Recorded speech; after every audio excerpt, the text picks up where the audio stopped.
கும்பகோணத்தில் கார்த்தி வித்யாலயா பள்ளியில் இன்று மாவட்ட அளவிலான ஸ்கிப்பிங் போட்டியானது நடைபெற்றது. கும்பகோணத்தில் செட்டி மண்டபம் புறவழிச்சாலையில் உள்ள கார்த்தி வித்யாலயா பள்ளியில் மாவட்ட அளவிலான ஸ்கிப்பிங் போட்டி பள்ளி வளாகத்தில் நடைபெற்றது. இப்போட்டியை கார்த்தி வித்யாலயா பள்ளி தாளாளர் கார்த்திகேயன் துவங்கி வைத்தார்.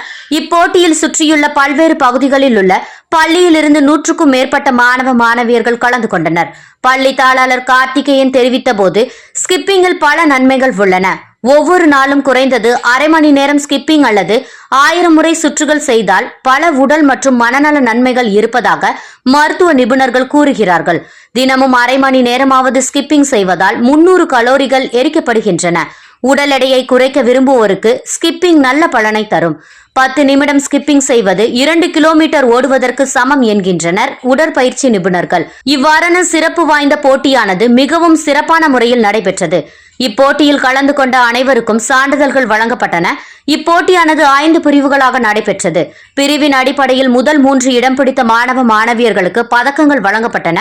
உடற்பயிற்சியோடு இணைந்த சிறப்பான விளையாட்டு போட்டியினை ஏற்பாடு செய்திருந்த பள்ளி தாளாளர் கார்த்திகேயனை பெற்றோர்கள் வெகுவாக பாராட்டினர். பன்னாட்டு பள்ளி தாளாளர் பூர்ணிமா கார்த்திகேயன் சிறப்பாக பங்கேற்ற அனைத்து மாணவ மாணவியர்களுக்கும் பதக்கங்களை வழங்கினார்கள்.